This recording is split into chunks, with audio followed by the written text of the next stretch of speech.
Hello, SAFHER community. Welcome to another SAFHER demo series. Today, we're going to talk about creating an inspection type. As we begin the process of creating an inspection type, we need to think about some configurations that we should have done prior to doing this. The first one is setting up your program group type. In one of my earlier demo series, I did a video on setting up that program group type. So I will just brush up on it real quickly as we move through the process.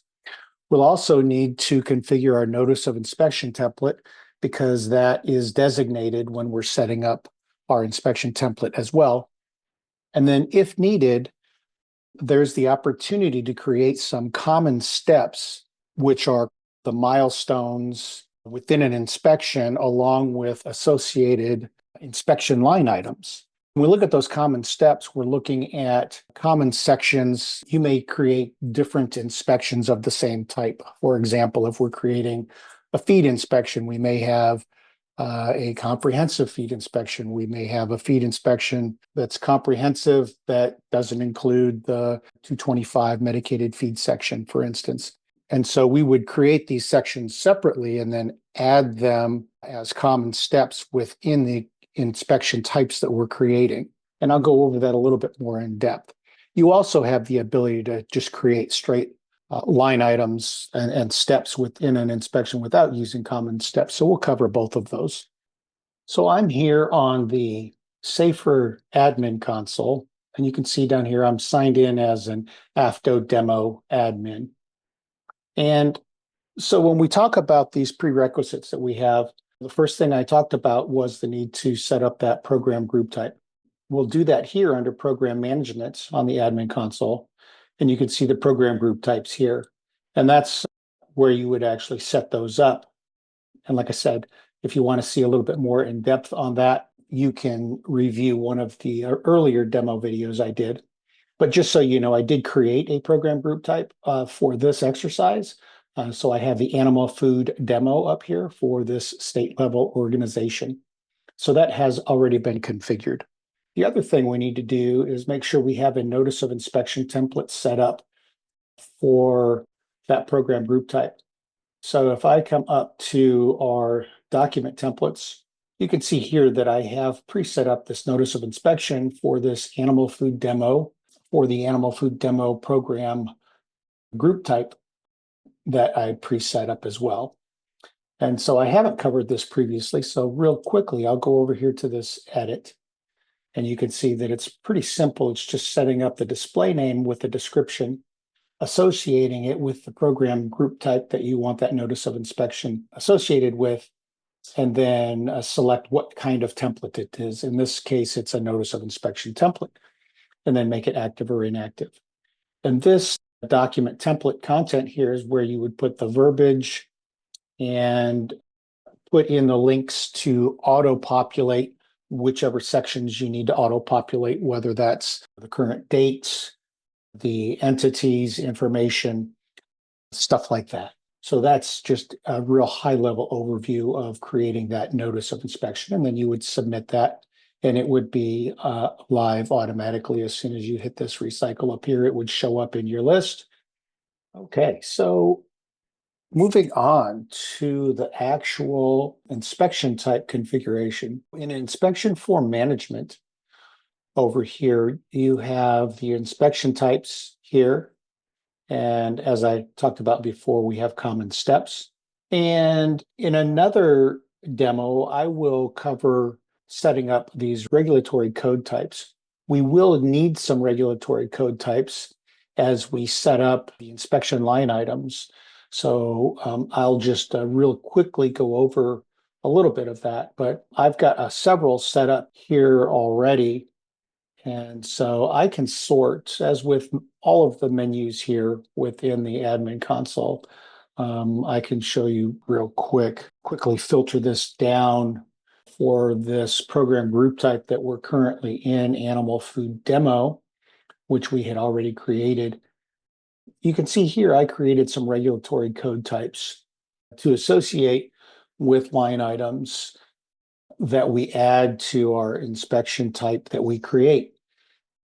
So that's where you get that information from. This will populate the drop-down list within that form as we're building out those line items. So let's go to the inspection types that we have here. You can see up here, I've already got an inspection type created for animal food inspection demo, and I've associated it already with the program group type that we talked about already. But to set this up, you would come, obviously you would hit add new, but since I've already got one there, this is what you would see and have to complete if you hit add new. You would, very similar to the other configurations in here, you'd have a display name and a description. You can see I've entered that information here already. Here's where you would associate that inspection type to the program group type. In this case, I previously had selected animal food demo, and then you also associate it with an entity group type, in this case, facility. You also select what kind of outcomes you want to show on this inspection type. So I've selected violative, non-violative, NAI, VAI, OAI, and SAI. This is a multi-select dropdown when it populates, so you can select which outcomes you'd like to display here. Enable routine scheduling is a yes or no, and you can set up what those default frequency days are for inspections for this type of inspection. And then here's where you configure what notice of inspection you want to use. And as you saw, we pre-configured the notice of inspection for animal food demo, and that's what I selected in this dropdown here. But of course, you make it active or inactive and determine whether or not this inspection type requires approval. So this kind of develops your workflow. If it doesn't require approval, then the inspector completing this inspection is the one who says that it's complete. Otherwise, it would go through the approval process, whether that go to a supervisor or manager to be approved. You can also determine whether or not you want published comments on this inspection type, and if you want to update risk through this inspection as well. And then you select, there's a preset set of primary inspection reasons, but you can also create secondary inspection reasons that you want to associate with this type of inspection as well. And you can configure those by selecting from this drop down here and giving it a display name and a description, and then making it active or inactive as well. Once you've done that, you would click submit here, and then you see that what's showing here is active. But if I come over to this, these little ellipses over here on the far right and select that, you can see I have some pre-populated here, but initially you would have nothing here, and you would be able to select this add new.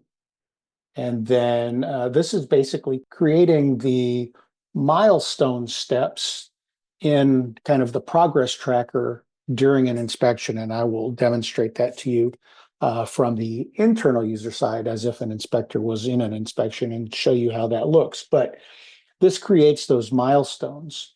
And I've already done that here with this one here, these special bunny questions. And I've been able to add individual line items to that milestone.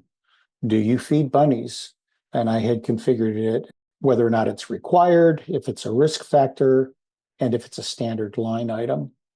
And you can see here how I did that as I click the edit button. But from here, you can also associate it with a regulatory code. As I said, it's good to have those codes pre-configured. That way, when you come over here, you hit add new, and then you can select the regulatory codes that are associated with that particular line item. But you would do that, and you can see that the predefined comment that I pre-set up in that code populates there, and then I would hit save and return. So that's how you do that. And then you have to go back up here to this inspection type steps and hit submit to make that actually active. So if I go back in there, you'll see that one now has that regulatory code associated with that line item. I'm going to close out of that because the next piece of this is those common steps. So as you create these inspection steps, you can specify whether they're common steps or not. And when you do that, you get to select it from the common inspection groups that you already configured. From that list and the common steps, I would be able to select which common step I was associating with this. And this doesn't let you select the same one more than once. So I'm going to go ahead and delete that here. But once you've got that done, once you've selected it, it becomes active as a milestone within your inspection. So let me back out of this really quick, because as you go to those common steps, and like we created these here, you can see that within those, I can edit those steps and then add individual line items to those common steps. And just like in the regular steps that were created outside of the common steps, you do set up those line items exactly the same. So I'm going to back out of this, and then we'll go over to the internal site, and I'll show you how that looks as an inspector. So now I'm over here on the internal site, and I'm signed in as the AFTO demo inspector. And you can see that here on my dashboard, I have a list of my inspections. And here is an inspection that I created with this new inspection type, and it's an animal food inspection demo, and it's routine because I went ahead and scheduled it. And when I schedule it, I indicated that it was a routine as opposed to a follow-up or an investigation, et cetera. But this is that inspection that we just set up. So if I go in here, the little three dots over here, I have options on that, and I'm going to go ahead and start that inspection so that you can see what it looks like on the internal side. So immediately you see the inspection pre-check, which are standard items that are pre-configured, but you can see these two sections or three sections right here, and these are what we configured in the admin console as our progress tracker steps within the system. So once I answer these first set of questions here and hit next, I automatically move on to the next step. And this one's just a placeholder right here, really as a header. So I can move right back through that to the next section, and I can see subpart B. And these are two of the line items that I pre-configured for this step in the inspection. Animal proteins prohibited and ruminant feed is the line item, and that's either in or out. If I mark in, I can move on, or I could mark it out, and you'll notice that my comment section over here turns red because a comment's required if you mark it out. And then you could actually associate that line item with a revenue code from here based on those revenue codes that we pre-set up. And you can see that predefined comment populates. And as an inspector, I would then go ahead and add my specific observation to this. I can also indicate whether it's critical or not and a correct by date if that particular line item has a specific correct by date, or I can mark it as corrected on site. And then I can also associate it with other regulatory codes as well. I'm not going to do that right now. I'm just going to go back to my line items. I can also select not applicable, not observed, or not covered. Once I've done that, and I've marked these both, in this case, I'll just mark them in and I'll go next. And there's those individual line items that I set up that weren't part of the common questions. So do I have bunnies? And you can see the first one, I just made it in or out. Oh, do you feed bunnies? It's whether it's in or out. If it's in, once again, I can just move on, answer my next question. And do bunnies eat carrots is the next one that I configured, and I configured it as a radio button with a yes or no response. And then I can also add a comment there. And that covers really configuring an animal food, or rather an inspection type, and how then you associate those with your common steps and your program group types, as well as your notice of inspections. That's all I have today. I hope you got a lot out of this one, and I look forward to having another SAFHER demo video ready for you in the coming weeks. Thank you.